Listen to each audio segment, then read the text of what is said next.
All right, with this West 2 Facebook Live update, I'm Chief Meteorologist Tony Manalfi. A big day as Colorado State University's annual hurricane outlook came out earlier this morning around 11 o'clock, and a lot of folks have been dissecting the data and kind of making graphics, and West 2 has done the same. So we've got a couple new graphics on that there for you as we go over Colorado State's hurricane outlook for 2021.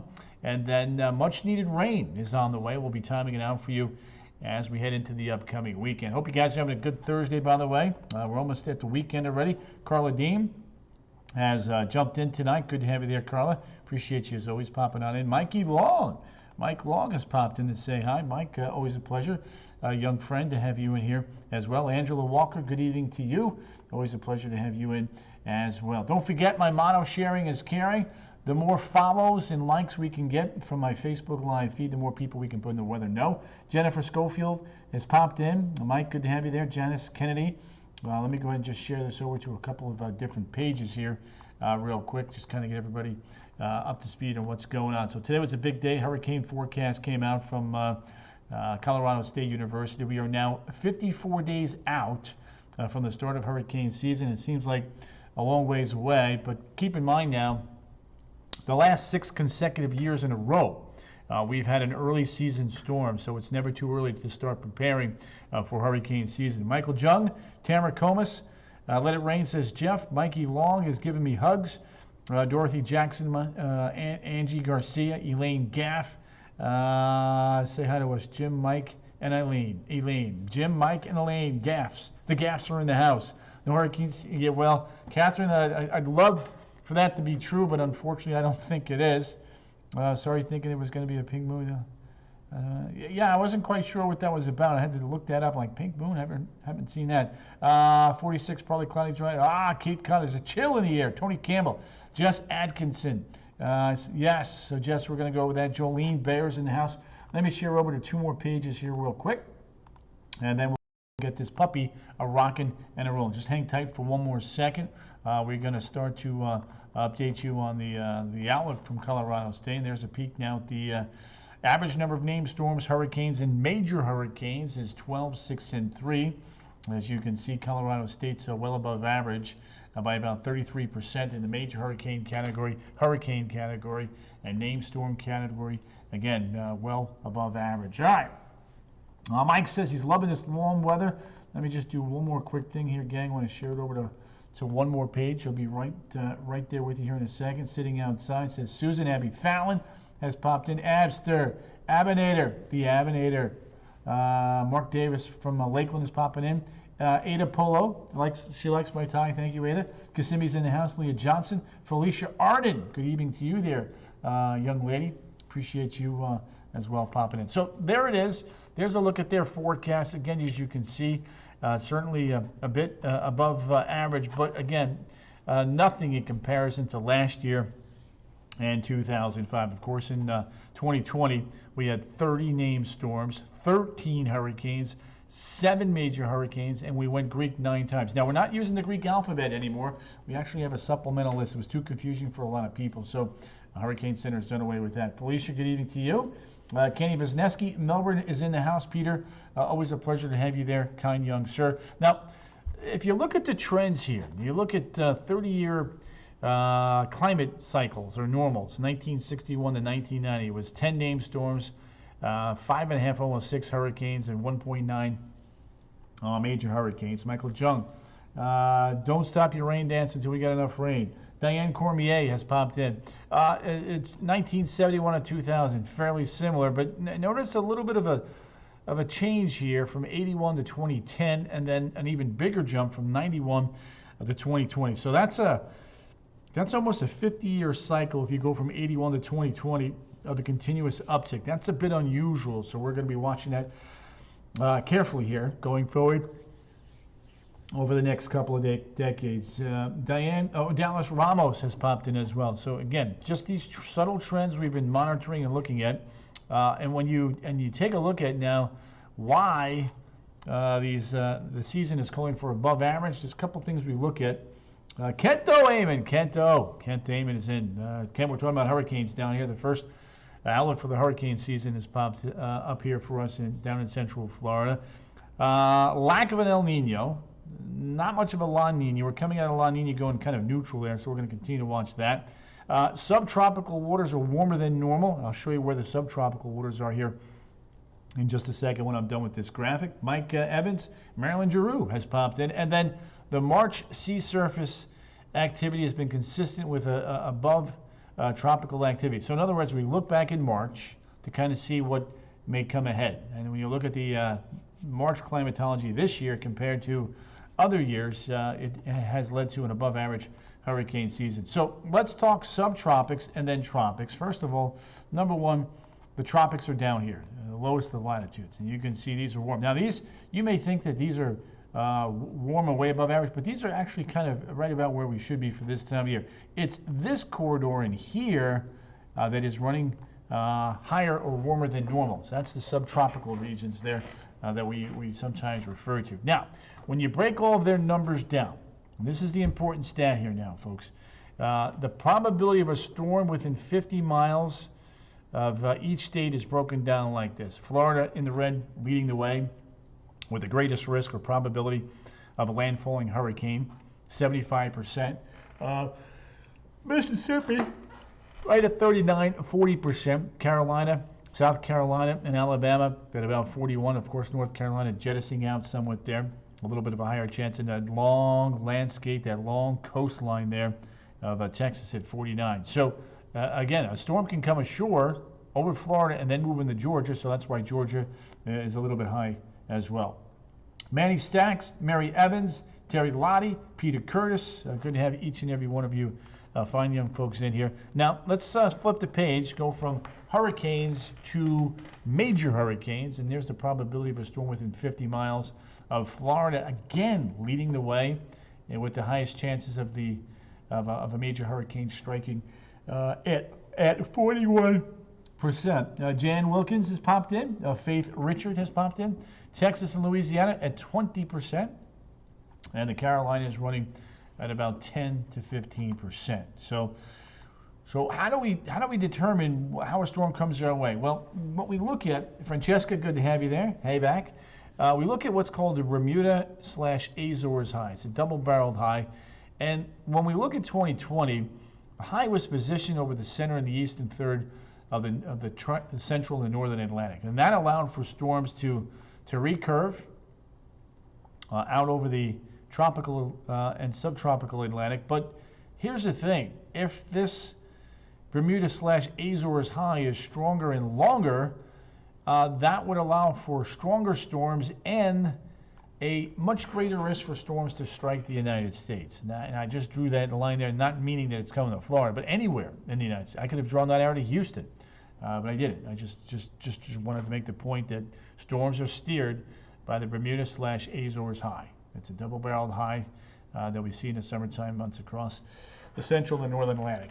And as it expands and contracts, it directs the flow of traffic in the mid-latitudes and pulls storms westward and northward and all over the place. So that's one of the things that we're going to be looking at. The other thing that I wanted to make very clear to our viewers tonight is that when you look at storms before June the 1st, 6 consecutive years in a row now, we've had a storm before June the 1st. What's the other? Mike, it all depends on the direction in which those storms that storm moves in. Obviously, if we're in the front right quadrant, with the storm going just to the left near Tampa Bay, we would be in that front right quadrant. So that's something that we're going to be watching. So if we get a storm along the west coast, the tornado risk is going to be very high. All right. So in 2015 in May we had Anna. 2016 we had Bonnie. Again, all of these are pre-June 1st storms. Arlene in 2017. Carla Deem is yawning. She's a yawner. In 2018, we had Alberto. In 2019, we had Andrea. 2020, we had both Arthur and Bertha. Two storms before June the 1st. That was a telltale sign that something was up with the upcoming season. So again, just some of the things that we want you to do is get your hurricane kits and plans going now. Don't wait to June the 1st, as we've kind of highlighted here. We've had many a storm before June the 1st here the last 6 years in a row. All right, so looking very. Peter does look active. We'll take it day by day and week by week and just kind of see what happens there. All right, so the other big story, as we get off hurricanes, it was dry and warm, and that is just a beautiful, beautiful sunset right now over Orlando. Let me go ahead and get the right stats up there. That is phenomenal. Let me just do one thing here real quick. So again, sunsets now right around 8:15, and there's a good-looking shot right there. So there you go. It was dry. It was warm. We did have a big blow-up of storms in the Gulf of Mexico that kind of fell apart. But what it did do was bring a lot of clouds into central Florida today and kept our temperatures a few degrees cooler than we thought. But we need the rain. You look at these deficits now, folks, and we're anywhere from 4.5 to almost 6 inches behind. Deer Island's in the house. Crystal, a little bit. First vaccine for Brenda Mullins today. Love that. Tara Lynn Tootle, all this yawning is making her tired. So let's take a look at these winds now. And as you can see, southeast, decent wind there along the southeast portion of our viewing area. So we'll continue to babysit that and watch that for overnight. Should help to keep the temperatures up. Earthquakes, Diane. None here in Florida, if that's what you're asking me. We're not looking for any. Hello from Ocala. Woo woo!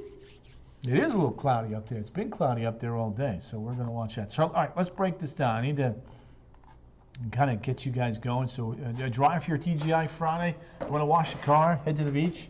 You're in good shape. Beverly Wells has shared our Facebook Live. Don't forget, if you're in, don't forget to like and follow and share these Facebook Lives. We want to get as many people in the know as possible about hurricane season and just in general what's going on with the weather as you're getting ready to make your weekend plans. Juan Melendez, good to have you there, sir. 9 a.m., 69, noontime temperature already near 80, 5 o'clock temperature around 85. Forecast highs here for your TGI Friday. About 80 to 84 along the coast there, and then inland about 85 to 90. All right, hey Tony, good to be back home from Puerto Rico. Louis Allman, good to have you there. Hope Mom is doing well. Patricia Franz, I think there's going to be a good deal of activity again this year. The question is, will they be steered our way or not? And that's one of the things that we're going to have to watch. There's a good likelihood that there will be a couple of major hurricanes. Whether or not, though, they strike the United States, only time will tell. And that's why you've got Wes here to kind of keep you posted on that. Something's wrong. I can't hear a word. Refresh your page there and see if you've got audio. My mic is good here. I can see the audio going out. Love that tie, says Dina, thank you. Vicky Hill, refresh your page there and see what you got going on. Share and like, says Tara Lynn Tootle. Don't forget to follow Tara Lynn. I want to make sure you get those updates. So tomorrow, beach forecast looking like this. Here you go. Southeast winds 15 to 20. Water temperatures are near 70, right around 70. Seas are running 2 to 3 feet. We do have an event going on tomorrow at SeaWorld. It's called the Seven Seas Food Festival. 11 a.m., 78. 5 o'clock, 88. 9 o'clock coming in at 75. Yes, everybody can hear me there, Vicky. Hey, Tony, hope everyone is doing it. Cheryl Negrani is in. Cheryl, good to have you. All right, so let's take a look at Saturday. There's a look now. Saturday evening, rain is coming in, kind of falling apart overnight Saturday, but it'll give us our first round of rain. Thank you, Mary. Mikey J. Ferraro has popped in.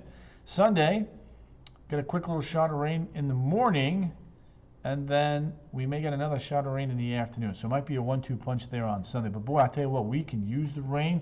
Let's see what the GFS, wow, GFS is coming up again. Love that. Bring it, baby. I want the rain. That's a solid shield of rain here over central Florida. That is the beautiful, beautiful news with the drought that's currently going on.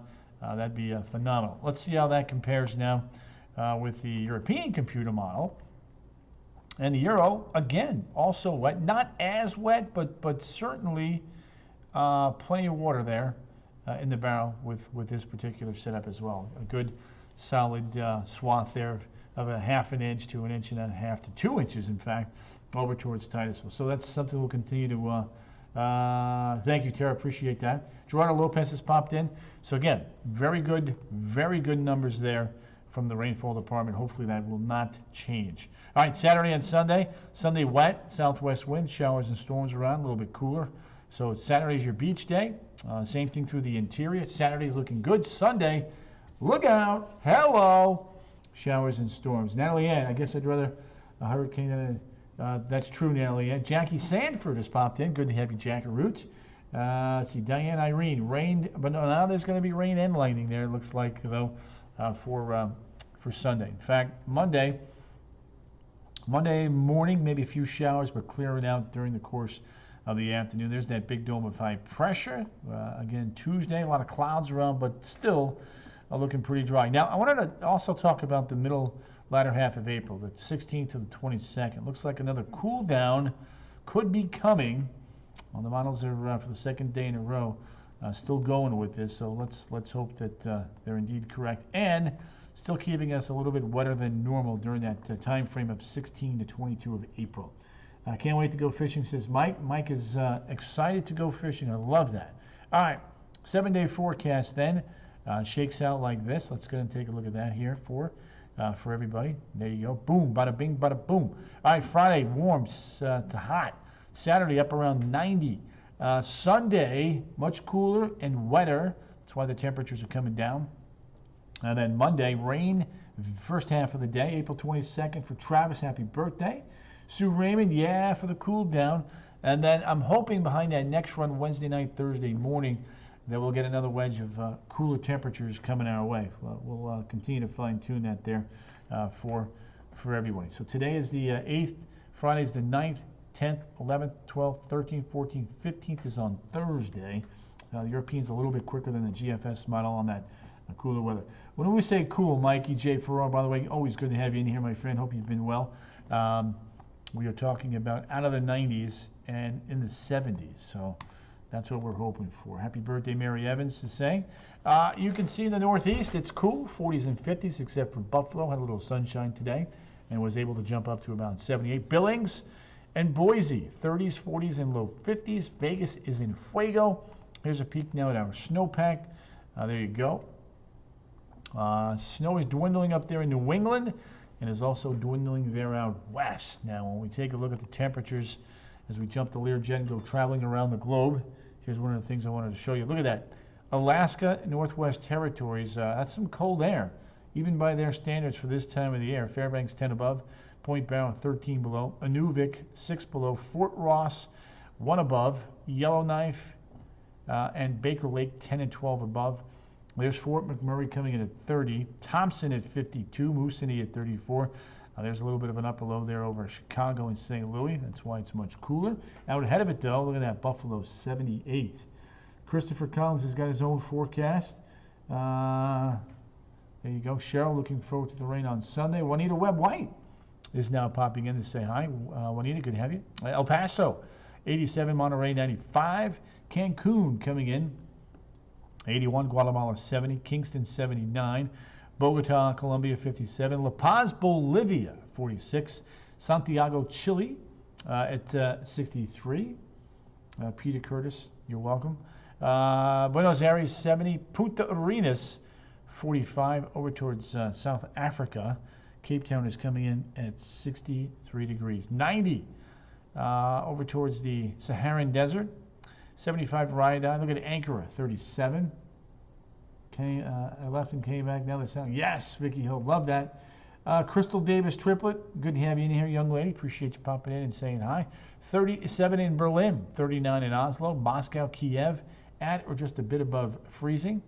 There's a look at Surgut, 28. Astana, 36. Bishkek, 43. Akumi at 52. Sharon Mimalouf over there in Leesburg. Always a pleasure to have you there. Bratsk and Yakutsk in the upper 20s. Ulaanbaatar, 32. Beijing, 55. Shanghai, 55. Seoul, Korea, coming in at 54. Yes, very warm for them. Ho Chi Minh City, 82. Darwin, 84. Look at down under. First fronts now. Fall fronts coming through. Perth, Adelaide, Melbourne, and Hobart, temperatures there running in the 50s and the low 60s. So again, recapping, hurricane season, about 54 days out.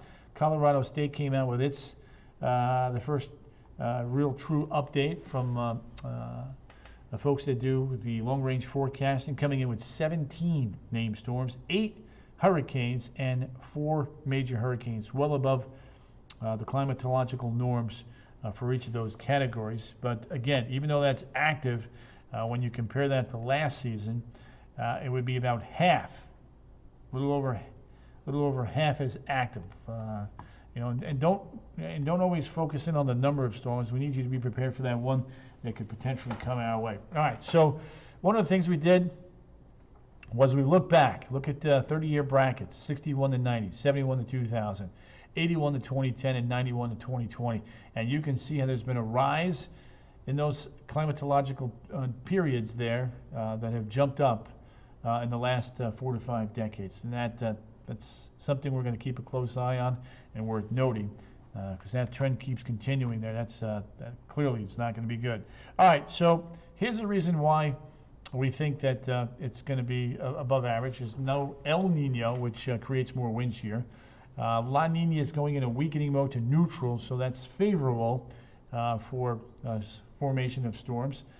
Subtropical land waters, those are warmer than normal. That's also a positive for development. And the March sea surface activity remains consistent with what we would call above tropical activity. So when we look at the March climate surface temperatures compared to normal, the numbers that we had this year do reflect a higher than normal number of named storms. So something to think about. And so here's a look at those water temperatures, by the way. Boom!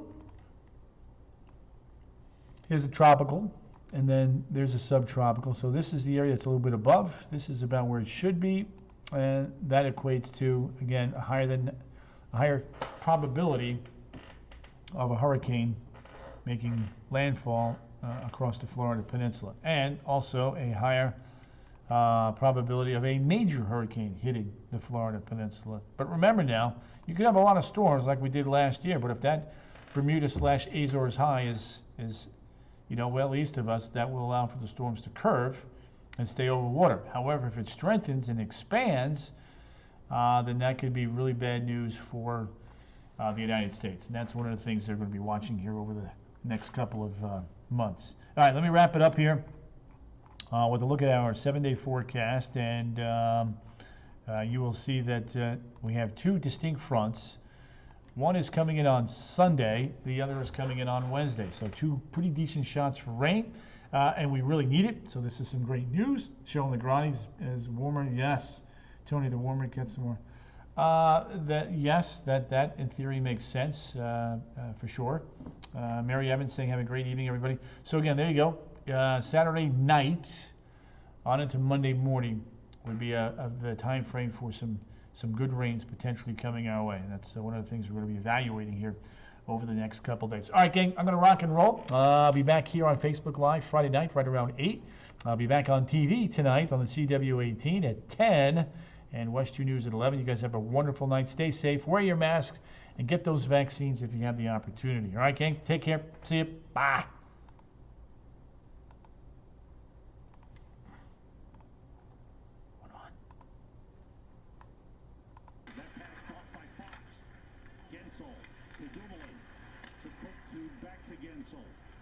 Crosby set up side of the net.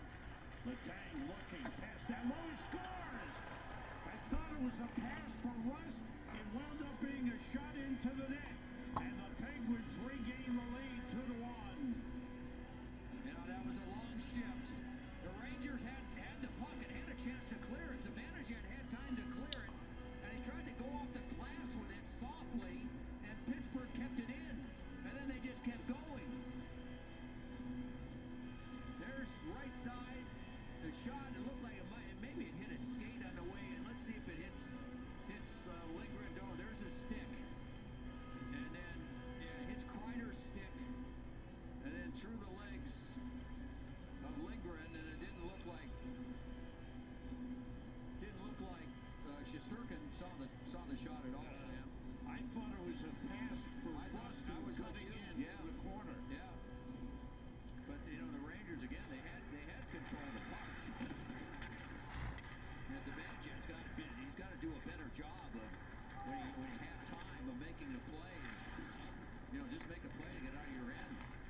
So the Penguins answer back and lead for the second time, 2-1. Rangers have Rooney, Blackwell, and Howden on. Puck cleared out by Sevior. Brendan Smith. That's deflected way up in the air. Bounces down off the end boards. Played by John Marino. For Mark Jankowski. Can't clear. Rangers able to keep it in. Kravtsov aggressive on the forecheck. Marino sending it down the ice. It'll be an icing on the Penguins. That was an aggressive play on the forecheck led by Kravtsov. Yeah, that's what led to the icing. And meanwhile, here's Zibanejad. He's got time to make a play, and he just goes softly off the glass. Dumoulin keeps it in, and then there's the shot that gets deflected and eludes Shesterkin to give Pittsburgh the lead. Panarin carries it down, looks toward the net, pass deflected away, cleared out by Aston Reese.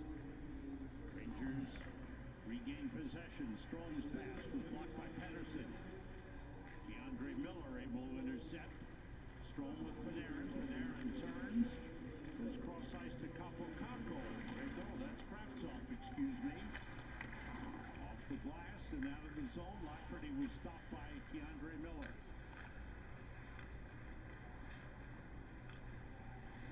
Back into the Rangers zone. Shesterkin settles the puck, but it's taken away by Gaudreau. The chance by Lafferty was broken up in front.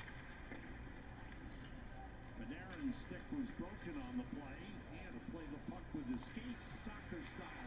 Give away to Kakko, and missing the net. Oh, big chance, a wide open net, but Hedl missed. Hedl's got it back. Now Lafreniere out. And taken down was Brendan Smith. Penalty upcoming on the Penguins.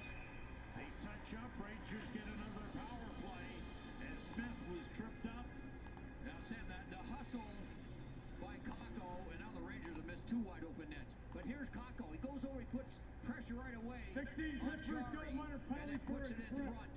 Here it comes again, the good pressure by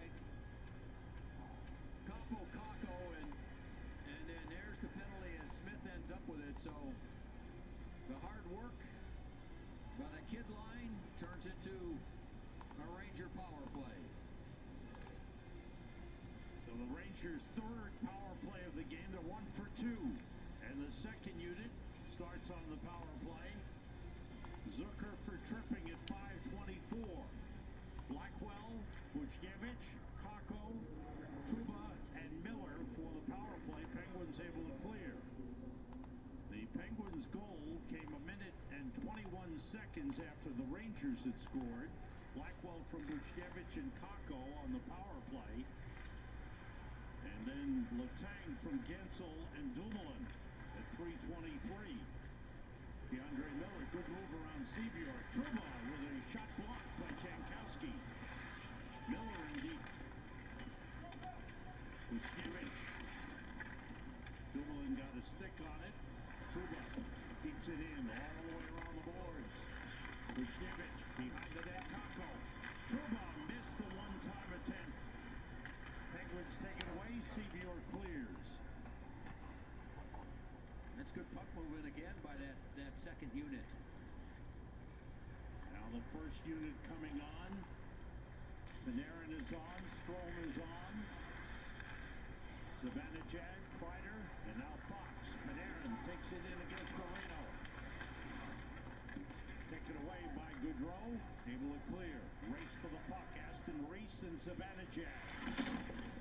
They go to the boards. Kreider moves in. Strom plays it back to Fox. 35 seconds to go in the power play. Penguins a 2-1 lead. Zibanejad leaves it for Strom. Cross ice. Panarin looks. Fox. Panarin one-timer wide.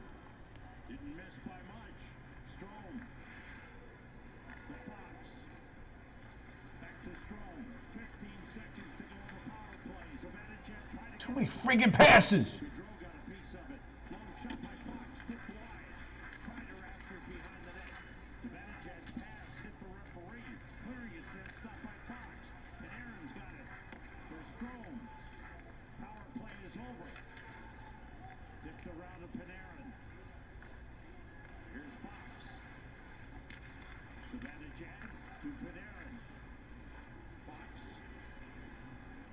maintaining possession in the Penguin zone. Panarin with a puck. Tired group of Penguins on the ice.